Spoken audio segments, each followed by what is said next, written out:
Hi, my name is Pramod Parkar, and you're now tuned into Corporate Studio. So let me give you a quick brief about us and Corporate Studio. We're a focused training and development company, and we run business skills, personal effectiveness, behavioral development programs for leading corporates in India.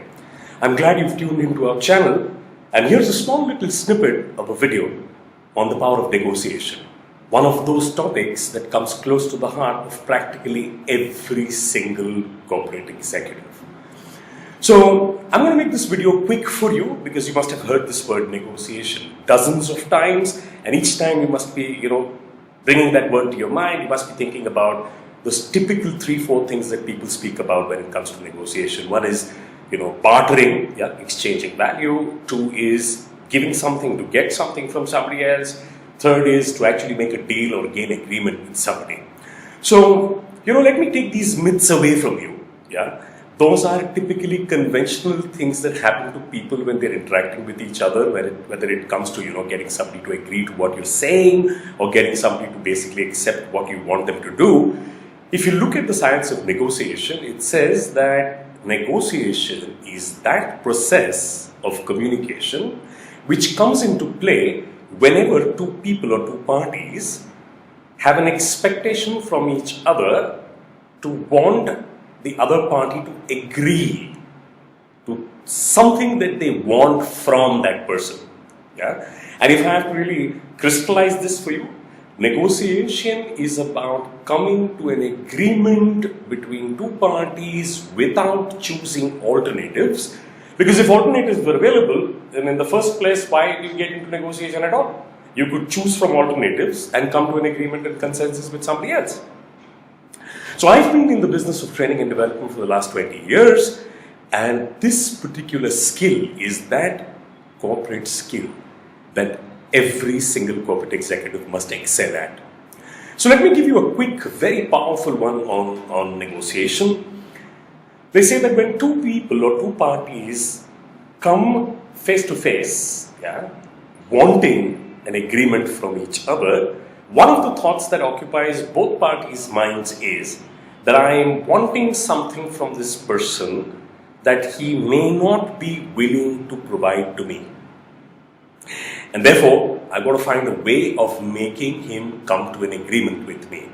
So the science is very deep. I don't know how much I can get across to you in a 5-minute video, but let me once again reiterate to that fact that negotiation is not choosing alternatives, but coming to an agreement.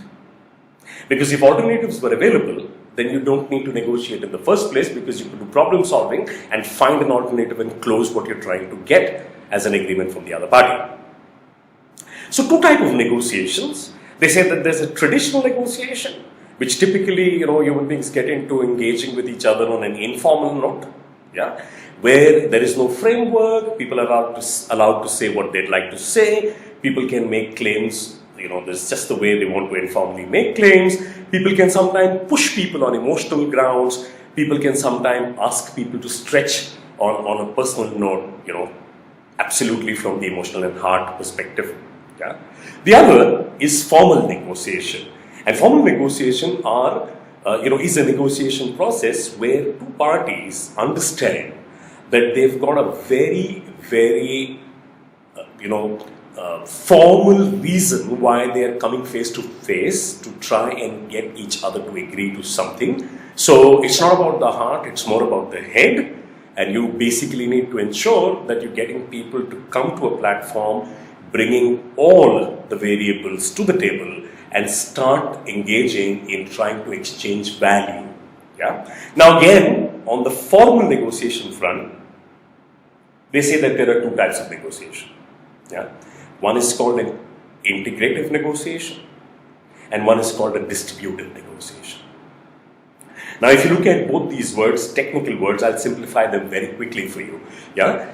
Distributive negotiation is fundamentally where one party is so powerful, either in authority, age, position, where he or she are able to make demands because of these 3 factors, age, authority, position. the other party is forced to let go and come to consensus with that human being. Now, that can be done only if you are in a position of power, if you are in an authoritative position, if you're somebody who can call the shots, as they say. Then a distributive negotiation is something that you can attempt. And if I have to give you an example, it's very much, in our life, when we're children, you'll find adults as parents putting their foot down and negotiating with you on the grounds of their authority and their position as a parent with a child. Yeah. Sometimes bosses resort to using this power and trying to, negotiate with the other party, an employee for that matter. And there are times it fails because people have choices and they have options, and you may not get an agreement if you're pushy for an unrequired cause. Yeah. So distributive negotiations, I would say, are very few opportunities where you know that the other person doesn't have a choice and you're going to push your power, your authority, and get an agreement from that human being. But on the other front, integrative negotiation is when you fundamentally trying to ensure that you negotiating with the other party creates so much value and bakes as if baking a large piece of cake or a large pie and cutting a slice, giving a slice to them, taking a slice for yourself, giving a slice to them and taking a slice for yourself. And that's where this theory of win-win comes up. You must have heard the word before. Yeah. So good negotiation is about being able to gain an agreement with ensuring that the other party feels he or she has won too. Yeah. So what's the crux of success in a negotiation? One of the biggest flaws people tend to make is this one, which I'm going to tell you about now, which is people, when they get into negotiation, they start communicating what, so inverted commas, what they want from the other party. So let me give you an example. So let's say you're selling something to me and I'm in a position as a buyer, you're trying to persuade and convince me, and you start telling me what all is great about the product that you're trying to sell me, and I start, telling you that, I have other options and I don't think I can spend so much money, and you're going to reduce the price. So what I want from you is the product, but what I want from you is a better price. What you want from me is a sale where I make a purchase and accept your particular price. Yeah. So both the parties seem to be asking each other what they want from each other, and then there is a deadlock where you find people coming to that situation where they say, you know what, I can't pay you so much money, I can pay you maximum this much money. If you can't give it to me, then I'll have to look for another vendor, another supplier. The other party says, sir, the product is fantastic, I want to give it to you at a very, very good price. Today the price is this, tomorrow the price is going to be increased, and so on and so forth. And you will find that they very quickly reach a deadlock. Yeah. So this is from a commercial perspective. Let me give you a personal perspective in our personal life. What I want you to do is ensure that you save 40% of your salary because you're young and you can afford to do that. Yeah. What you want to do is not put all your hard-earned money aside for a rainy day because you're young and you want to make most use of it. And I'm trying to convince you that, try, make it 40%. And you say 40% is impossible, and you start telling the other person that I can best do 20%. And then this person says, if you do 20%, you're going to run a risk when you're 40 years old and you have your kid and you're going to pay for an admission. I would recommend you stretch a little and you get into bartering. Yeah, and that's what I want to talk about today. Negotiation is not about looking for alternatives. It's fundamentally coming to an agreement where the other party has reasons to believe that he or she agreeing to you, there is value and benefit for him.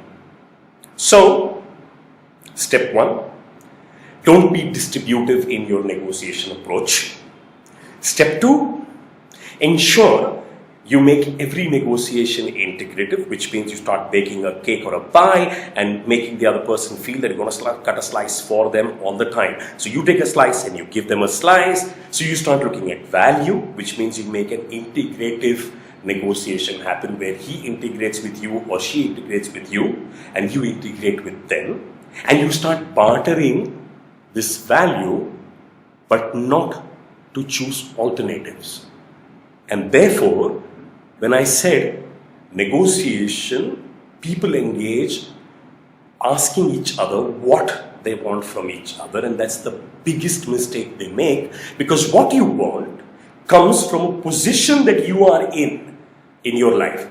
So if I have to make reference to that seller, the seller is in a position of having a particular price bracket that he's offering his customer. The customer is in a position of a budget that he can afford to pay for a particular product, and they're arguing on these two positions that they are in. And the world is a very selfish place, yeah. So nobody wants to get concerned about what you want from me or what I want from you. We're all basically trying to arrive at a value which is important to us. So the best lesson in a short little video could be that negotiation is not about the what. What are positions from where we are operating? Negotiation is about the why. And when I say why, it means that if you build your communication while negotiating around why the other person should consider changing and agreeing to something that's important, because he or she can see a value for him or her as well, that's when you will start moving into very strongly controlled and managed negotiation communication from your side. Which means, what I want from you as a discount is not so critical as why I would like you to relook at your price is because if you are able to relook at your price, there's a very high possibility that I will start looking at you as a long-term vendor, and that will save you the trouble of looking for a new customer every day, extracting value from me and my organization. And there'll be reasons for you to do it, because it's not just about now and this deal, it's about now, tomorrow, day after tomorrow, and then I start building on what all would happen to you if you make this change. So negotiation is about why.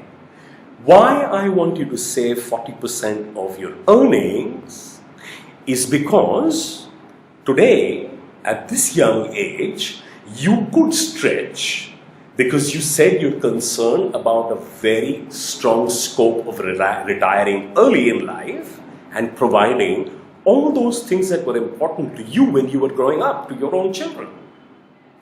Why I want you to look at 40% saving is because if you don't do that, you stand a chance of running a risk of a very, very high loan when you're 50 years old and your daughter is getting married. Why I want you to think about 40% savings is because today there is scope that if you stretch, you can earn more, but when you're 45, you'll find it difficult to do that. So what I want you to do is save 40%. What you want to do is enjoy life. These are two positions. The minute the negotiator is smart, moves to distributive, starts enlarging the size of the pie, moving from what you want that person to do to why you would like that person to consider doing it, then you've made your first shift of a very well-managed negotiator.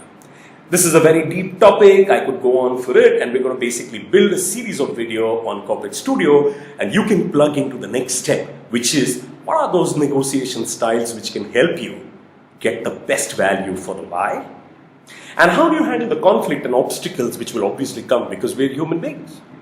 So stay tuned into Corporate Studio and happy learning.